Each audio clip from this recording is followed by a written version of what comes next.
I'm walking down the street. I do want to say to Donnie and many of you in this room that over a very long career in this city, all of you have helped me and my colleagues tell the truth and to try to tell. I may not look like you and you me, but my head up. I'm South Carolina, so I just What does this event mean to you, Miss Peggy Mars? Oh, my heart. Happy 20th anniversary. My heart is about loving up on my sisters. Do you know what it feels like to have your sisters in the room? John. And dare to be different and unique. I'm gonna be the best me I can be by letting His glory shine through. I am beautiful, I am blessed, but not just what you see in the flesh. I'm free from people, free from myself. There's The doctor lived next door to the janitor, to the reverend, and the lawyer. We were together. Now we get so high and mighty that you create stress for your society because you don't like poor black folks either. That's a health problem. Get yourself together so I can stop being taking care of geriatric people and get back to pediatrics. I thank you, Donnie, for all you've done. Let's keep doing it all the more. letting His glory shine through. Dare to be you, dare to be me, dare to be different and unique. I'm gonna be the best me I can be by letting His glory shine through. And I dare you, I dare you, I dare you to be you. First name's Donnie, last name's Glover. In it to win it for the long haul, baby. I hope that you are well. It's the end of the week, but we have a very special show to cap it off. Let me just tell you. Had an opportunity last night to hang out with Mr. Larry Jennings and a well-curated group of people from Baltimore, including probably one of the youngest members of the group, a young entrepreneur, 15 years old, and we're going to celebrate him at the next Black Wall Street Awards, which is Wednesday, October 11th. Our featured honoree is none other than Congressman Kwesi Mfume. You can go to BeMoreNews.com, the news before the news, where we uncover the truth. Do pick up a copy of Unapologetically Black. I've told you that Charles Robinson, the senior journalist, says that I don't promote my books enough, and that's the 2021 book, I Am Black Wall Street. So there you go. Make sure you pick them up on Barnes & Noble and Amazon. So today's guest, let me just tell you, is a dear friend of Sandra Dobson, and there is an event coming up on October 29th. That's a Sunday. We'll be honoring the 100th birthday, posthumously, if you will, of the great late Reverend Vernon Dobson of Union Baptist Church. And so here to discuss Reverend Dobson, but also more importantly, his body of work is Mr. Arnie Graf, community organizer extraordinaire. So I wanted to share with you a little bit about Mr. Graf's life. He's worked around the United States and in other countries to organize city, county, and metropolitan wide, nonpartisan, institutionally based organizations that knit together multi-faith congregations, synagogues, mosques, and temples with local unions and various civic organizations and not-for-profit or associations to amass enough power to both challenge and engage the corporate and political leaders in the communities in which they are blessed. What does that mean for someone like Donnie Glover here in Sandtown? That means that a block away from my house, and I live in a Baltimore City row house, but a block away is the Nehemiah housing development created by Build Baltimoreans United in Leadership Development, of which Mr. Arnie Graf knows very well. Arnie Graf, good morning. How are you, sir? I'm fine. How are you, Donnie? It is truly, truly a pleasure and an honor to have you on the show. How's where are you? What part of the world are you in? Howard County, Ellicott City. So I mean, I don't like reading bios, but what would you say are some of the highlights of your career besides mentoring a U.S. president? Well, I would say my initial entry into my work was my involvement in the civil rights movement with CORE, Congress for Racial Equality, that was founded by the great James Farmer, and that was my initial introduction to the work that I began to do. I was a pretty naive soul and didn't realize what was going on, and got involved through a friend, and kind of changed my life. And I would say that was a major highlight. I spent 2 years in a small village in West Africa, Sierra Leone. Sierra Leone. Yep. That's where they sent British expatriates back to. They did. I gotta tell you, I gotta stop you right there. I did not know. I figured that those British expats were just from the United States, but they weren't. They were also from England and Jamaica. That's right. That's right. Some of them were Maroons. Yeah, you got it. You know it's history. That's great. And I was a teacher. I was in a second or third group. I can't remember, the Peace Corps. And I spent 2 years in a small village, in a village called Yangama. And it was, Yangama is near the border of Liberia, Guinea, and Sierra Leone. And that was an amazing experience for me. Now, Liberia, that's where they sent American freed That's black right. people back to. Exactly. And that was another life shaping experience for me. How so? Well, I'm from New York City, and I'm an urban person, and I land in this small village. I asked the man that I was renting the hut from, where's the water? I didn't know anything, and he said, "Oh, sorry, man, I forgot."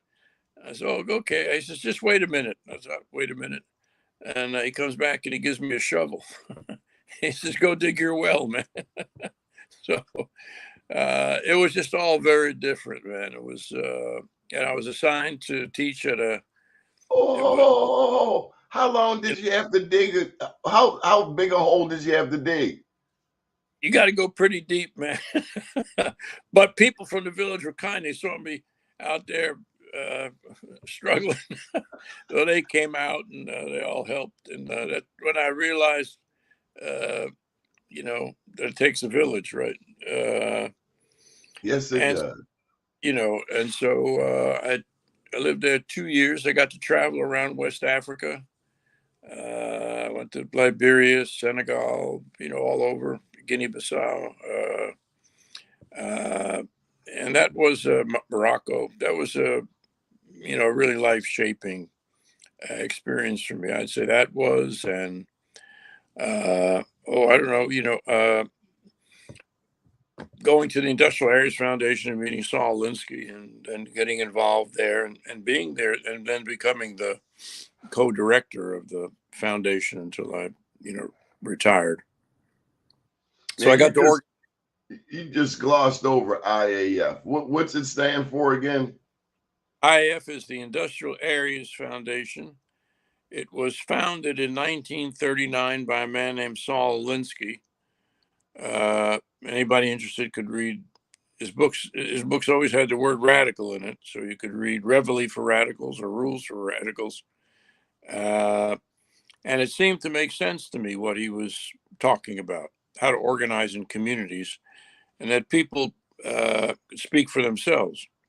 And they didn't need people coming in telling them what to do or how to organize, or that the government could never organize people. You wouldn't really be free that way.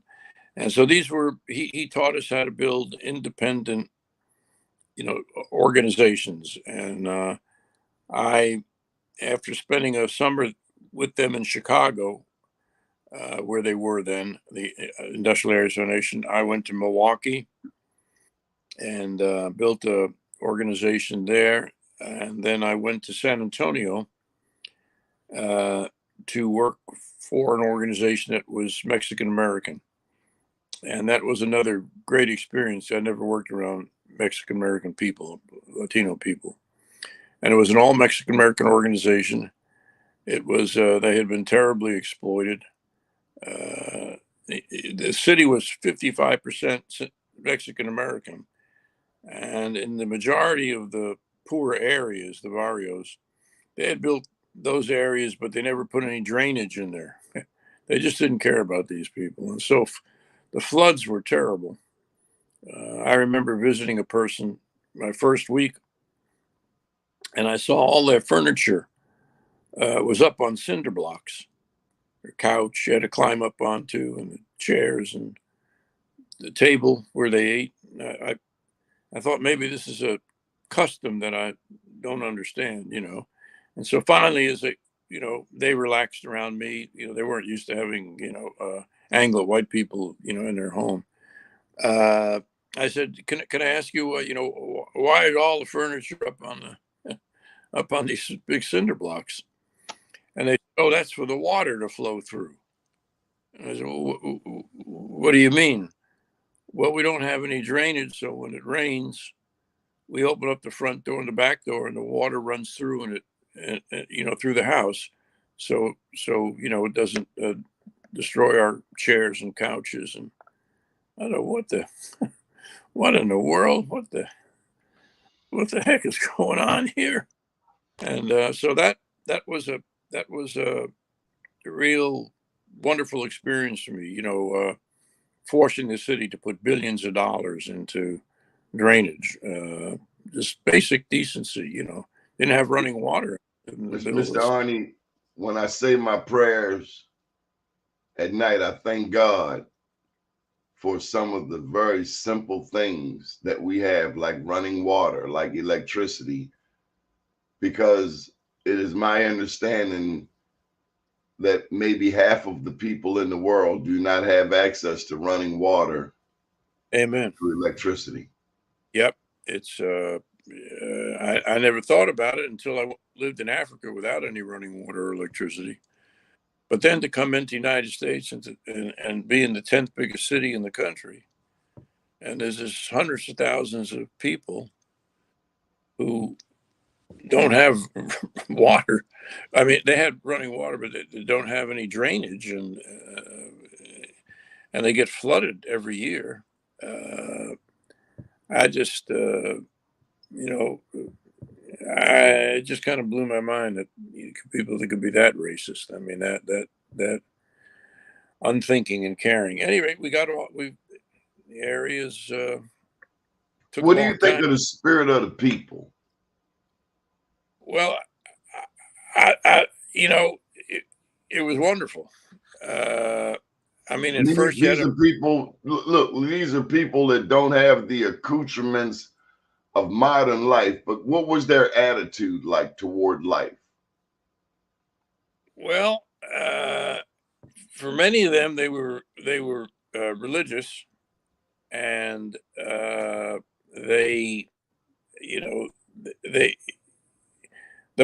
plus side of that was they had a wonderful spirit, and they in general cared for each other, and everybody was in the same situation, and they had a wonderful sense of community. The downside was that they had come to accept the way things were. They had tried many times, and the city was run by Anglos, whites, and they hadn't gotten anywhere, and so they'd become acceptant of that kind of situation. That was their lot in life. That's the way it is. You can't do anything about it. We've tried and tried and tried, and so there was their spirit of community internally was wonderful, but their resignation of many people, was both sad and angering to me. And so, but in any community you find certain people who have a lot of fight in them and are angry in the right kind of way. I don't mean temper tantrum, but angry at being oppressed and their situation. And you build off of that. And Why did you? How did you come to care? That's a great question. I've been reflecting on that because I didn't come from. My parents came from poverty, but I didn't. What'd your parents teach you?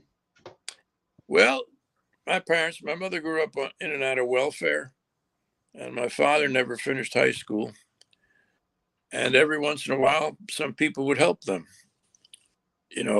and drop off food or, help with the rent so they didn't get put out. And they told me that, we're going to get you a college education, you and your brother. And even if you have to work, we're going to do that. But when you make it, because you're going to make it, we're going to see to that. Don't forget the people that when we didn't have food, came by and dropped it off for us. So it wasn't political. It was my parents really weren't political, but they were good people. They gave what they could to people who even had less than them. So I kind of grew up with that, and I didn't have a political sense. What gave me a political sense to it, I was just, knew I was to be charitable. But the civil rights movement gave me a political sense to go that there was a thing called justice, not just charity. And so I think that, helped to shape me, both my family and the movement did more for me, I'll say, than I did for it anyway. I got something for you, Mr. Arnie. All right. It's a prayer. It says, I ask God for strength that I might achieve. I was made weak that I might learn humbly to obey. I ask for health that I might do greater things. I was given infirmity that I might do better things. I ask for riches that I might be happy. I was given poverty that I might be wise. I ask for power that I might have the praise of men. I was given weakness that I might feel the need of God. I asked for all things that I might enjoy life. I was given life that I might enjoy all things. I got nothing that I asked for, but everything I had hoped for. Almost despite myself, my unspoken prayers were answered. I am among all men most richly blessed. That's dedicated to you, Mr. Arnie. Oh, well, that's very kind of you, man. That's beautiful. That's wonderful. It's been around a long time. It seems as though when you talk about your parents, they understood life. They understood life that you get by giving. That you get up, then and it's just an human obligation to help somebody else. Maybe that's why you found yourself in Sierra Leone and Liberia and did you say Guinea-Bissau? Yeah, could have been. But I was richly blessed. You say you're from New York City. You from the city itself? Yeah. Originally, that's right from the Lower East Side of Manhattan. Wow. How was that? How was growing up in New York City? Well,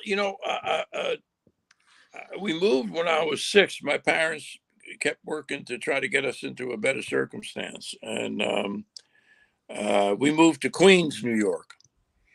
And I had never seen so many trees. I thought, it was Queens, it was just trees along the sidewalk. But So, oh my God. And it's not a park. Parents would sometimes take me to a park,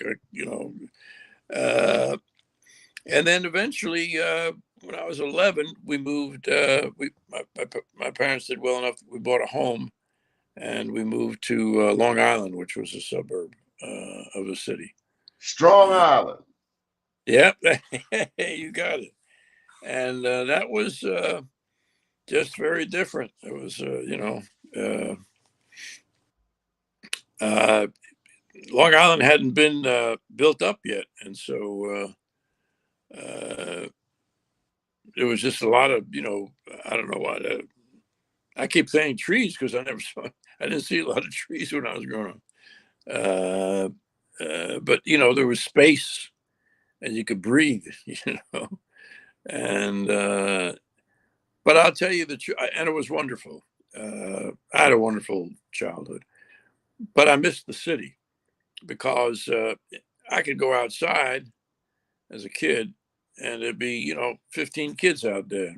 We'd do whatever, not to get into real trouble, but to mess around and play stickball and I don't know, chase each other and fight and whatever.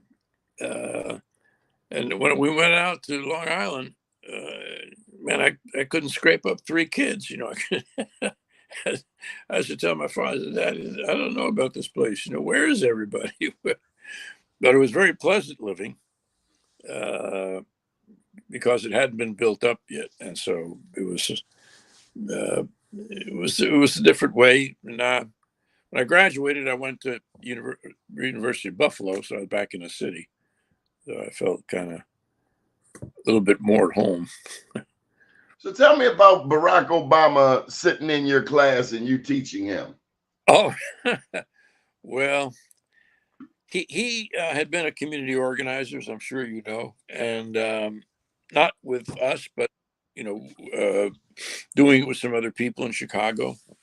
And he did it for 2 years, and then he decided that he wanted to go on to graduate school and try to do something different. Maybe he could create change by getting into a position of change. And so I didn't know him then, but he then applied for law school.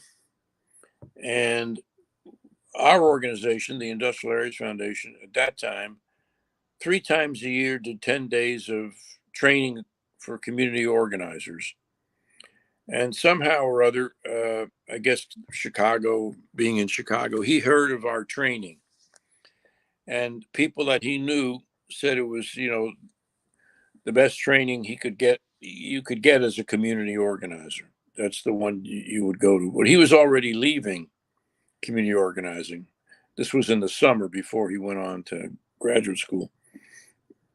But he applied anyway to get, to go there. And the director at the time, a man named Ed Chambers, who has since passed, said, okay, you can come. He was impressed with him and thought, well, maybe he could talk him out of going to graduate school or something like that. And so he was there, and I was on the national staff. And there were a lot of people. There's about 120 people there. So you're broken down into like 7 different groupings. So you can have seminars.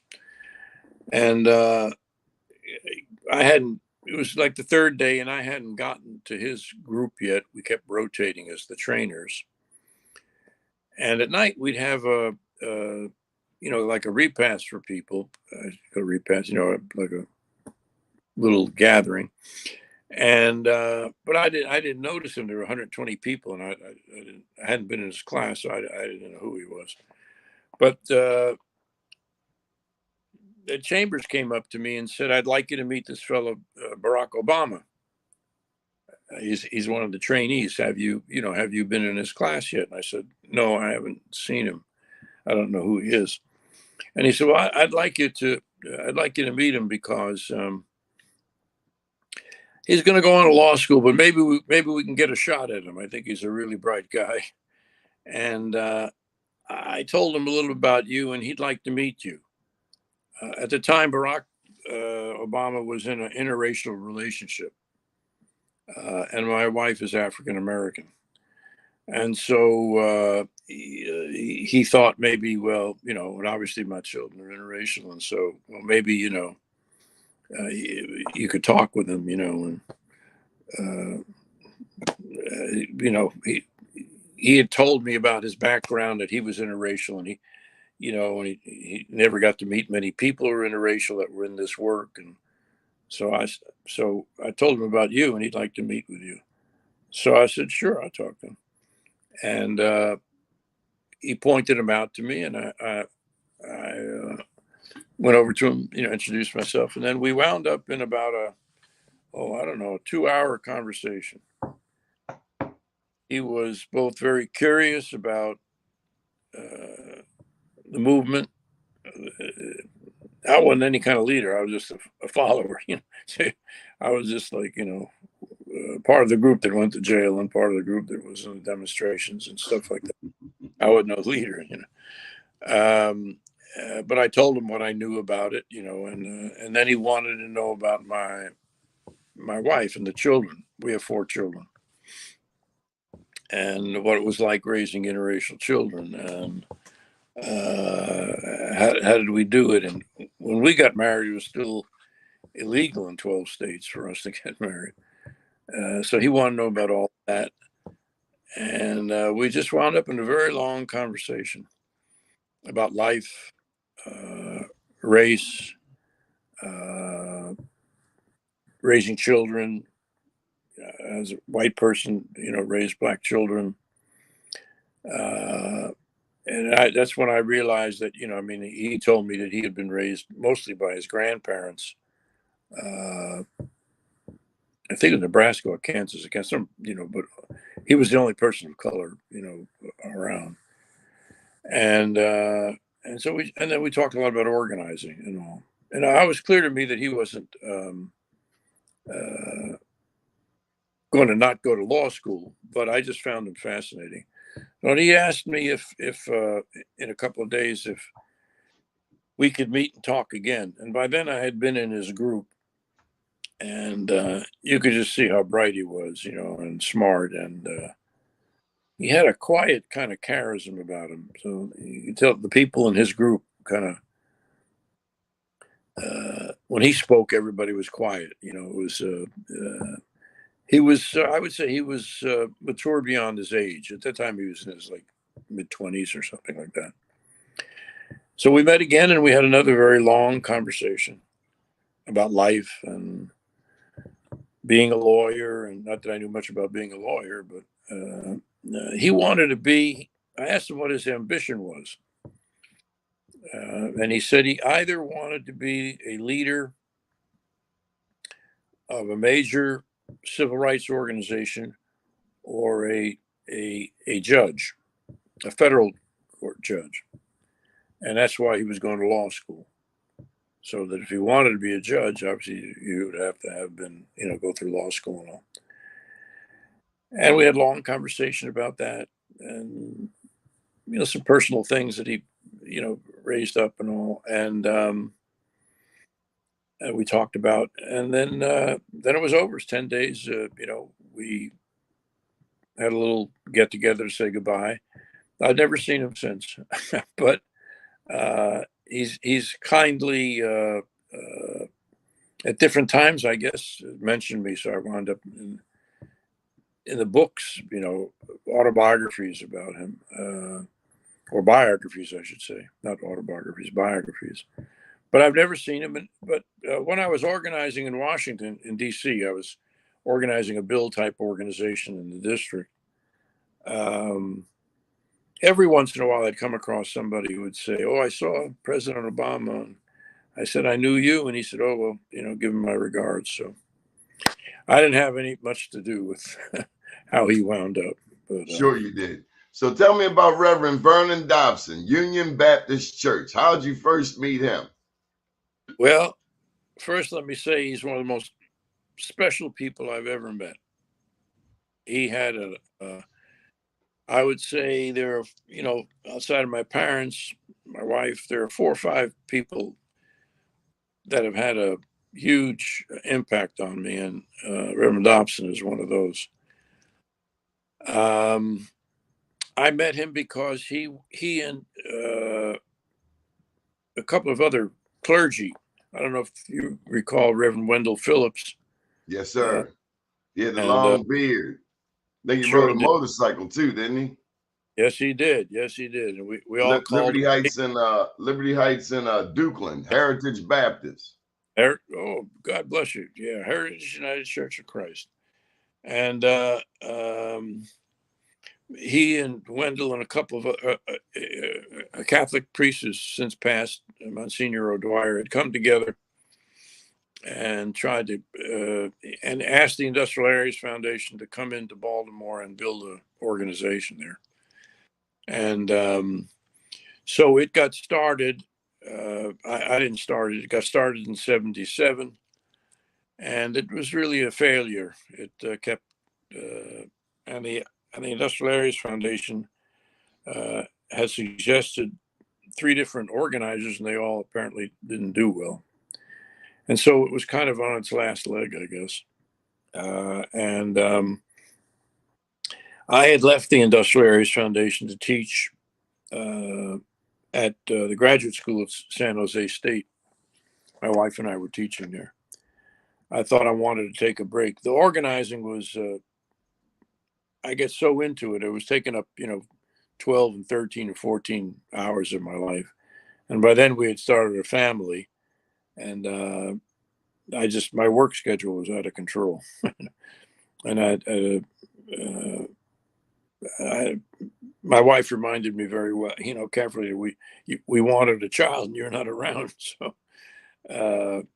and so it was, organizing for me has been something that's been, a blessing that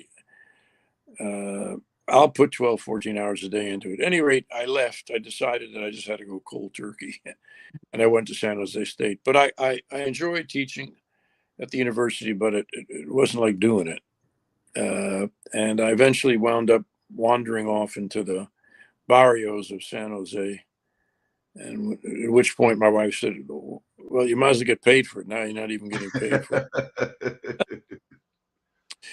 So the director, this fellow Ed Chambers, asked me to come to Baltimore. He told me it's the first predominantly Black organization that we had been in since the Black Power movement. We had been in Black communities, and the Black Power movement came, we moved out and understood, that we needed to move out because we were Black and white and Mexican American. And we were, at any rate, so he said it's on its last leg. And, we've raised money to come into Brooklyn to build an organization. It's predominantly Black. But they've become skeptical because we have no other Black organizations. They're all Latino. And so there's this one guy, though, that's worth us trying to stay there. I said, why don't we just leave? 3 years we failed. I mean, let's admit your failure and move on. And he said, well, there's this guy, Reverend Dobson, Vernon Dobson. He said, I never met anybody like him. I've been organizing all my life, but I don't want to give up because of him. I said, because of one man? I mean, you failed for 3 years. He said, no, we got to try. He may have given up. I said, why hadn't he given up? He said, well, he may have. And he said he's just tired of us. Maybe, we've sent 3 organizers in there, IAF has, and they've all been white, and they've all failed, and he's just about done with it. So, but I'm telling you, Arnie, you're going to meet him. You're going to meet the most unique person you've met. And I said, well, okay, well, I'll go interview. But, I can't imagine what this interview is going to be like. I'm the 4th white person you're sending in, Well, he said, well, tell him about, your experience in civil rights movement. I said, well, that's not going to matter. I mean, what does that? But please do it. If it doesn't work out, well, you'll go somewhere else and, get back into organizing. I'm asking you as a favor. I said, okay. I don't think it's going to work, but okay. So I went into Baltimore and I interviewed with some of the leaders that were left in Bill. And then it came time to be interviewed by Reverend Dobson, and I went to Union Baptist. Sorry. He was angry at the IAF, three white organizers. They failed. He'd put a lot of time into it. Ed Chambers had promised him a black organizer. He looked at me and said, "You don't look black to me." I said, "No, no, Pastor." And but the thing that the one thing that he caught on about me was that I had been involved in the civil rights movement, and that meant a lot to him. So eventually, I was hired. I don't think I had much choice. I didn't have any money. And I raised some money from foundations I had known from before to keep going. And we started off with he wasn't happy with me. He didn't want to meet and all that. And what turned it around began to turn it around, I should say, is I knew from past experience that the community had been redlined, even though I'd never been there. I knew black communities were redlined. It started here. It started here back in around 1910. Yeah, well, I didn't know where it started, but I knew where it was everywhere.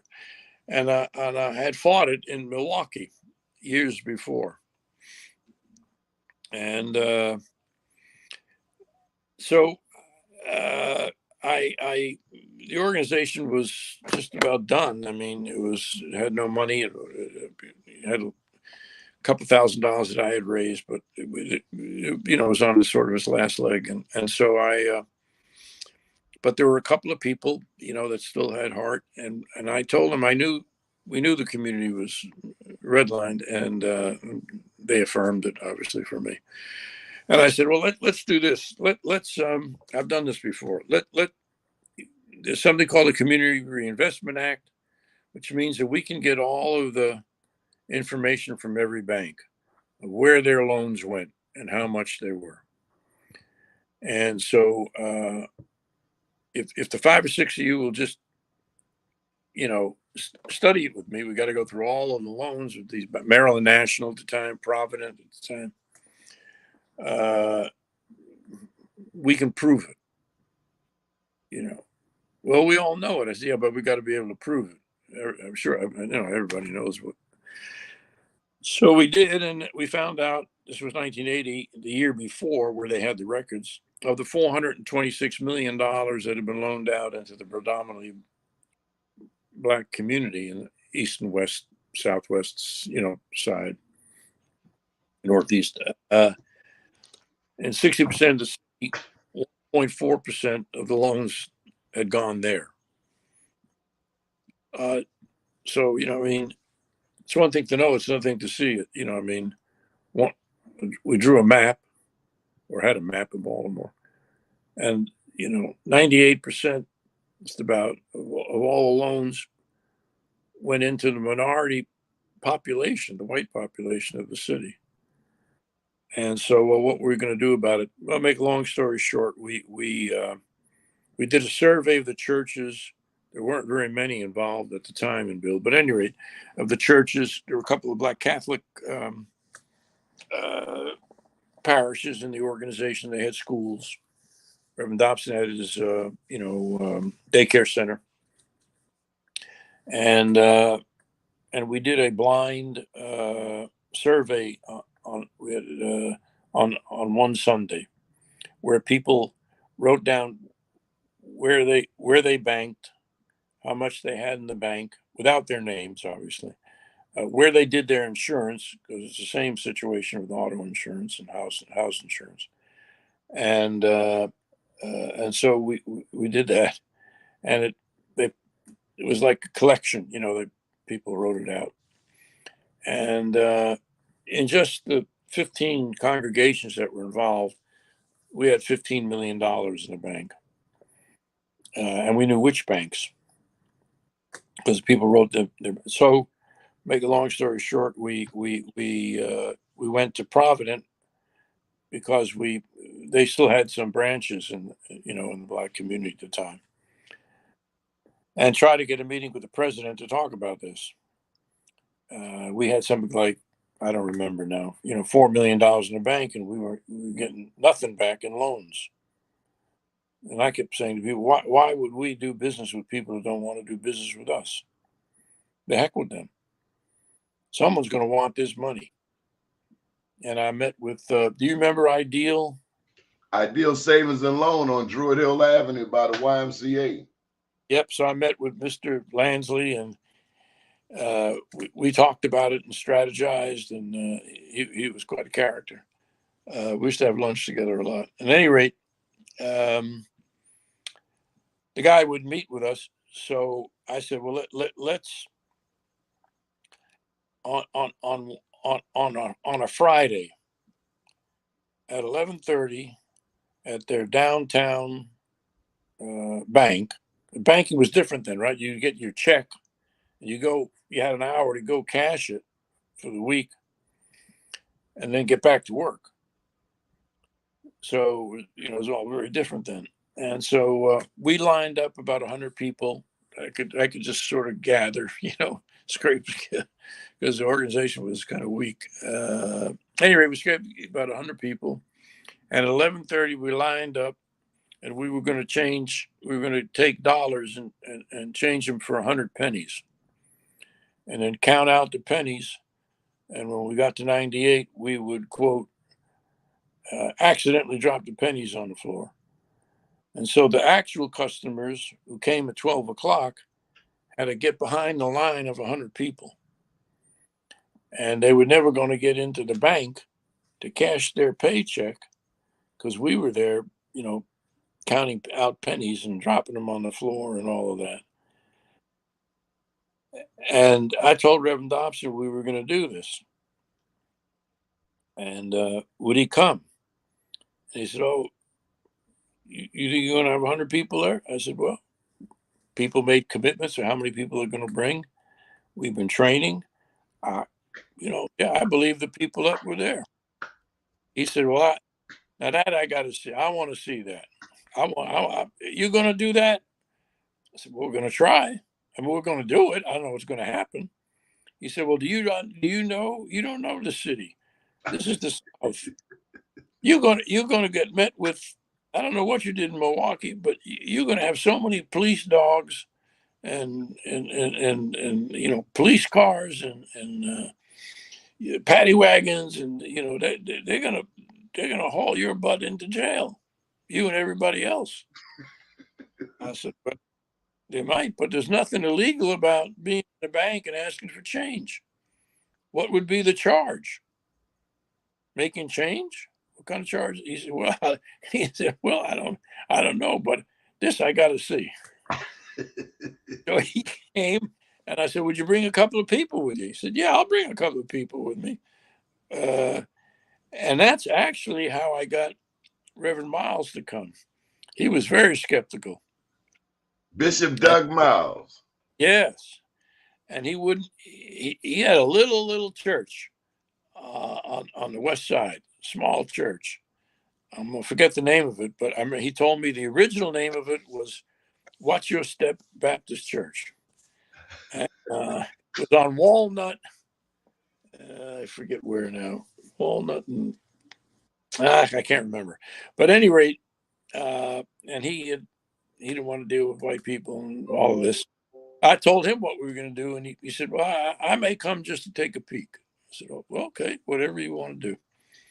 So we did it, and we tied up the bank, and it was a mess. The whole thing was a mess. And the people behind us, who were predominantly white, trying to cash their paycheck, because that time you had very few people, even in the secretaries, that were people of color working downtown, way back, I'm talking 1980, And they couldn't understand what was going on. There was all these black people in line, but we were trained. We were disciplined. We stayed in line. We didn't but we would just drop the pennies on the floor, so they could never get in to the bank. And they called the police. They had Reverend Dobbs is right. I'd been in the civil rights days. I had been in some demonstrations, but I never saw so many police and dogs. And I thought, what kind of city? What is this place? I thought of it as the North. I thought Reverend Dobbs was just telling me you don't understand where you are. It's Baltimore. I thought I didn't know it. I thought it's the North. Well, he sure was right. And then all these dogs snarling at people, and finally, what happened was the security guard at the bank got so frustrated at the press that were trying to get in to see what was going on that he pushed a cameraman. I don't know if it was Channel 11 or I can't remember which one. And a guy went in against the plate glass window, and that guy got angry as could be. So all the press came in and were filming this. And finally, the bank president, who would meet with us, called down from upstairs. He had his office upstairs. And we went up, and he was angry as he could be. And he said, "When does this end?" Yelling at us. And I said, "First, leaders, trained, said, first, act respectfully. Stop yelling. We're all adults in this room. We're not yelling at you.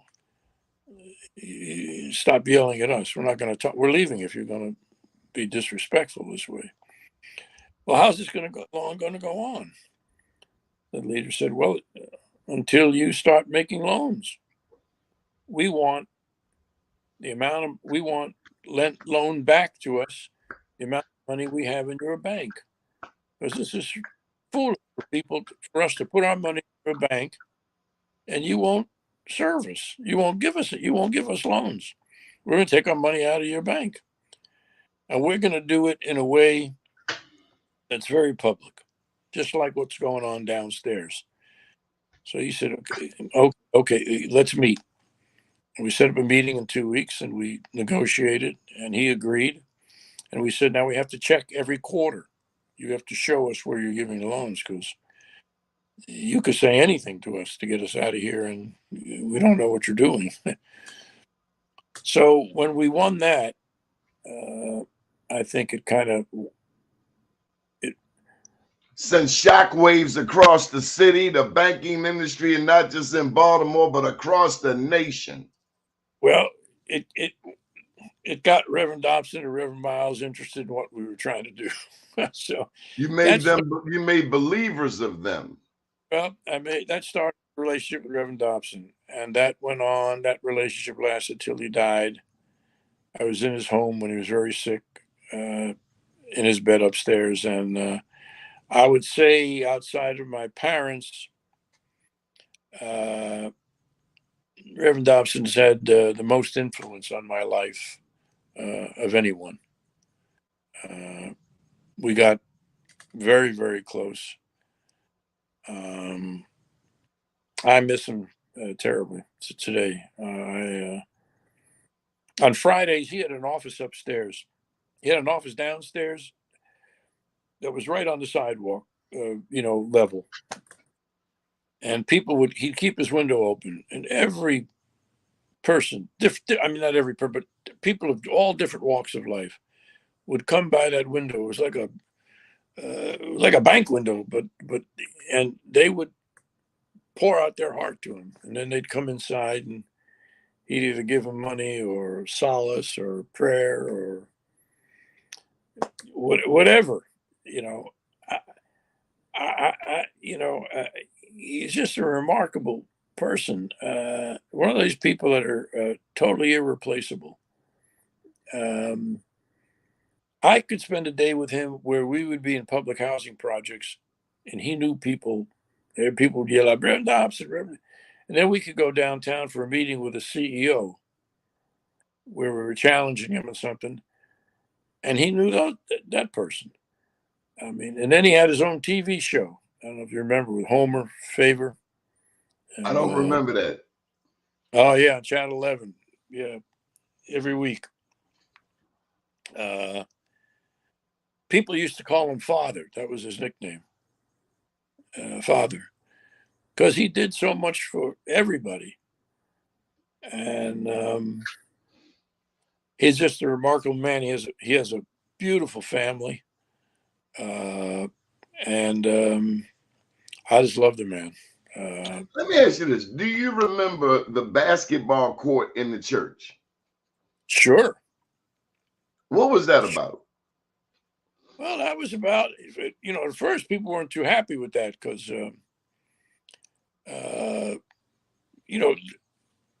Union Baptist is a wonderful church. It was the second oldest Black Baptist church in the city. And it has a wonderful congregation.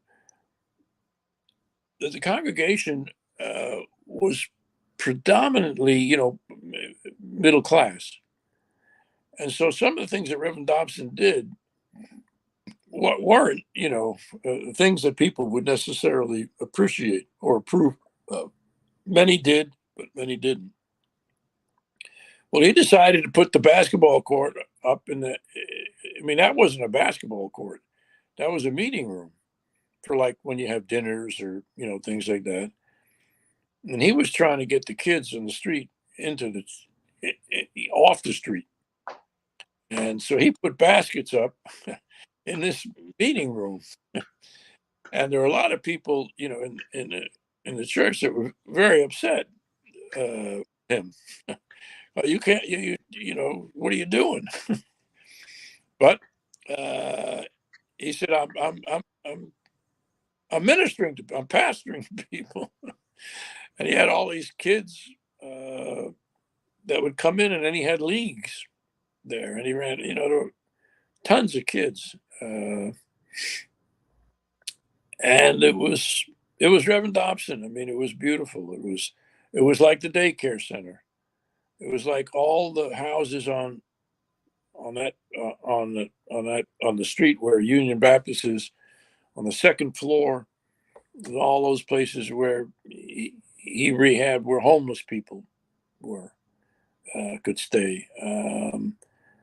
He bought houses across the street from the church that were like halfway houses for people when they were trying to get straight off of drugs.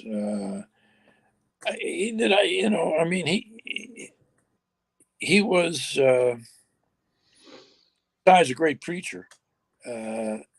He was really, really smart. I don't think maybe people do, but I don't know that people realize just what a fantastic mind he had. And he had that, you may remember Donnie, he had that big booming voice. And on Friday he had his office upstairs, and at the end of the day at 5:00, I knew he would be up there, because if he was downstairs, people would be at that window. He'd never be able to write his sermon. He had this office upstairs where he'd go up to sneak up there. And I knew where he was. So at least 2-3 Fridays a month, if I was in town, I would go up there and he would talk his sermon to me.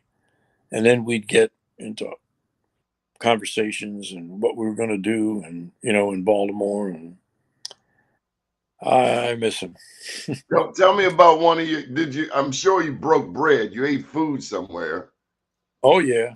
Yeah. Tell me about a dining experience with Reverend Dobson. Interesting thing about it is we did, but mostly we brought food in. He didn't like going to restaurants. He wasn't, I don't know, that wasn't going out to eat or something. Wasn't a thing for him. He didn't particularly enjoy it. But there was a restaurant when we did go. I can't remember. It was a place that he and you remember Reverend Bascom? Marion C. Bascom. There you go. Well, where he and Marion used to go. And I can't remember the name of it now. With the Sissons? You ever heard of Sissons? No, I hadn't heard of that. Okay, okay. Yeah, Okay, but I so what did they serve? What'd you get? fish, fried fish fry. Reverend Dobson liked fish, but we mostly brought food in. I don't know. He didn't like to go out much. I mean, to eat. He went out all. He was out in the community all the time. But he wasn't much for going out to well, you know once or twice we went down to Little Italy. But yeah, he knew Peter Angelos. He knew, I don't know how he got to know these people. You know. And so I think that one time we went down and some restaurant that he liked. He knew Jim Rouse very well, and he knew Matt DeVito, who then took over from Jim Rouse. He had relationships with people that you wonder how he got them, and you wouldn't think that they would, because that they would be connected in some kind of way, but it was always around what was going to help the community, and he would get money from Jim Rouse or Matt DeVito or Peter Angelos. We got Peter Angelos to put up the first $500,000 for something that we were doing, and you wouldn't put the two guys together, but Peter Angelos really liked Reverend Dobson, and vice versa. So where's your book, Arnie? My book? Oh, well, thank you for mentioning it. Yeah, I wrote that during the pandemic, and I was going through a different cancer problem, and I got out of the hospital, and I couldn't be around people. I was You were forced to be with yourself, huh? I was. That's a great way of putting it, Donnie. That you got it. I was. It was just my wife and I, and I had come out of the hospital with a PICC line that my wife had to learn to inject the medication into me and all of that, and that was going to go for 9 weeks, and I thought, well, what am I going to do here? I'm not used to sitting around feeling sorry for myself. That doesn't make any sense. And so I said, well, Reverend Dobson had always told me, why don't you write a book? He had passed by them. Why don't you write a book? Why aren't you writing a book about all your experiences? Oh, Reverend, I don't, Pastor, I don't. You need to write a book, So it was in my head, because when he told me to do things, even if I didn't do them, they stayed in my head. And so I thought about it and wrote a book. Yeah, Lessons Learned, I called it. Is it on Amazon, Barnes and Noble? Yeah, both. You can get it anywhere. Yeah. So are we going to see you on October 29th at Union Baptist Church, 3 p.m. for this 100th birthday party posthumously for Reverend Dobson? Absolutely. Sandra called me and told me about it, and I said, I wouldn't miss it. Well, let me tell you, she thinks the world of you. Well, vice versa. Reverend Dobson has a beautiful family. They're terrific. Kim Dobson is really a major person at Morgan. Michael was a delegate. Unfortunately, he passed too soon. But all of the Dobson family, children, were wonderful. And Miss Napoleon, his wife, always welcomed me in the home, and I always felt welcome there, and had some good lunches and in the kitchen with them. And I don't know, it was just they blessed me. The whole family has blessed me. Well, you've blessed a lot of people, it sounds like, Mr. Arnie. Oh, well, thank you. I've been blessed. How many grandkids you got? 6. Yep. What's a lesson you could teach us new grandparents? I'm a newbie. Oh, just love them up. That's all. Love them up. Enjoy them. Play with them. It makes you feel like a child. You know, you got to get back down on the floor and roll around with them and play with them. And as they get older, try to be at the things that are important to them. Their basketball games, or our 2 daughters are in the arts, and so be it our oldest daughter is the youngest and first person of color to be the dean and director of the Juilliard School of Dance. She was a Alvin Ailey, and so be it their stuff.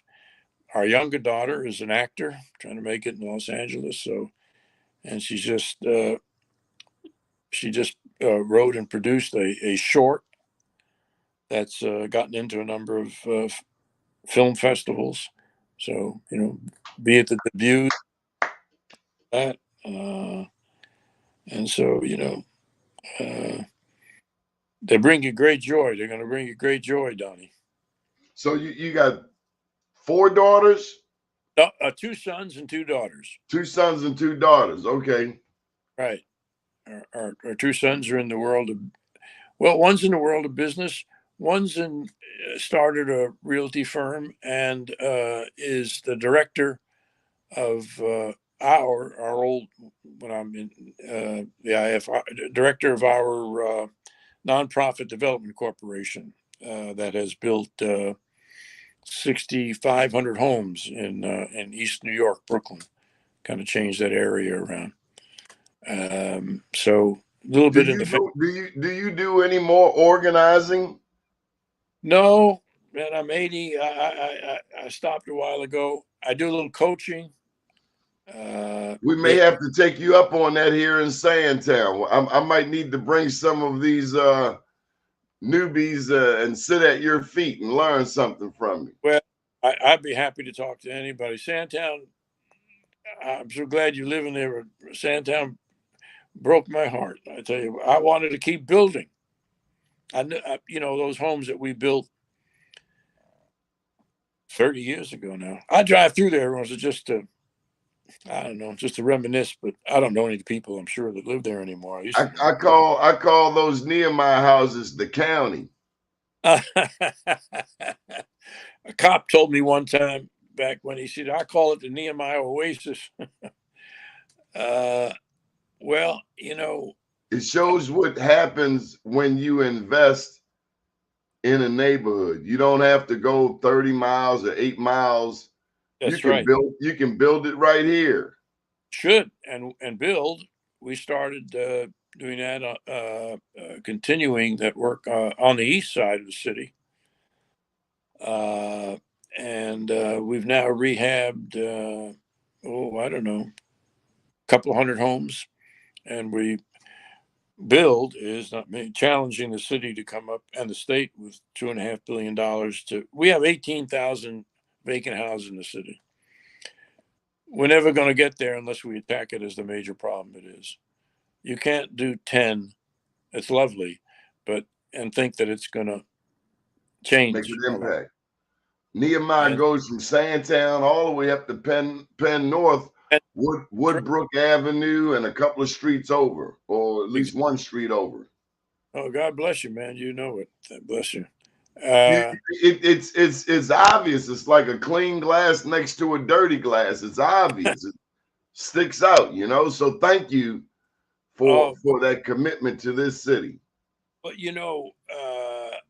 now I'm talking 15 years ago, so I haven't kept up with it. But there are over 600 homes, and in that whole time, at that point, now I don't know where it's at now, there had only been 2 foreclosures, and the fight was that, people aren't going to keep it up. They're going to, blah, all that nonsense about working people, lower income, Just all of like that. the food markets, Mr. Arnie, they say they won't put food markets because the people won't support it. That's hogwash. Exactly. There's a food desert from Lexington Market all the way to Mondawmin Mall. And to me, it's still a food desert because what food there is not always the best quality food. No, amen to that. And so, and I was just saying to people, city people, we were trying to get we got a hold of one of the streets in Santana. I'm going to forget the name of the street where we could get the whole street. It was, we rehabbed both sides of the street. Now I'm trying to remember.